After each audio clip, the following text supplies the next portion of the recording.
Bienvenue dans 3 minutes pour comprendre la monnaie. Autrefois, peu après que l'homme se fût sédentarisé en petits villages, certains, au lieu de continuer à produire eux-mêmes l'intégralité des produits nécessaires à leur survie, se spécialisèrent. Mais dans ce cas, comment se les procurer? La solution est simple, le troc. Cela a entraîné la création de monnaies marchandises, blé ou bœuf par exemple. Mais comment conserver un bien sur la longue durée? Ou comment résoudre certains problèmes de transport? C'est simple, on a utilisé de petites quantités de métals précieux, comme l'or ou l'argent, d'où le terme de monnaie métallique. Bon, voyons voir la définition. La monnaie est un actif liquide qui sert d'unité de compte, d'intermédiaire des échanges et de réserve de valeur. J'ai pas tout compris. Bon, d'accord, prenons les différents aspects un par un. D'abord, unité de compte. On peut dire que la monnaie est une unité qui permet d'évaluer la valeur d'un bien de manière neutre. Une sorte de moyen standardisé d'exprimer une valeur. Exact. Ensuite, réserve de valeur. La monnaie permet de stocker, de garder en réserve une richesse.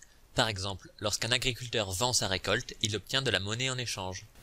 Oui, il stocke ainsi la valeur de sa récolte sous forme impérissable. Et le dernier point, intermédiaire des échanges, c'est ça?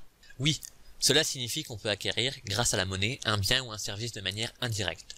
Prenons l'exemple d'un salarié qui gagne de l'argent en travaillant pour une entreprise et qui utilise cet argent pour aller manger au restaurant. Indirectement, c'est son travail qui paye le repas. Cet aspect est très lié au précédent. Pour garder le même exemple, si ce salarié va manger au restaurant un mois après, ça rejoint la fonction de réserve de valeur. Tu as compris? Maintenant, oui.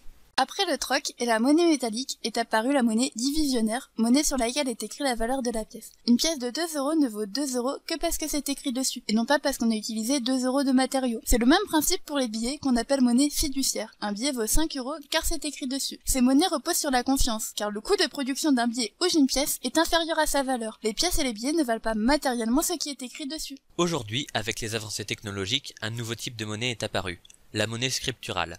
On ne peut pas la toucher mais pourtant on la possède sur un compte en banque.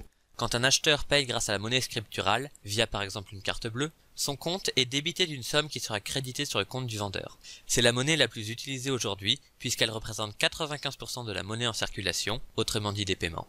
Cette monnaie, comme toutes les autres, possède des avantages et des inconvénients. Elle nous évite de devoir porter avec nous tout notre argent tout le temps. Elle est simple et rapide et utilisable en ligne. Elle limite aussi les risques de perte ou de vol. Mais certaines personnes ne peuvent pas s'en servir, il faut aussi que le commerçant soit équipé, et il y a des risques de fraude. Aujourd'hui, il existe de nouveaux moyens de paiement dématérialisés comme PayPal ou bien de nouvelles monnaies comme le Bitcoin.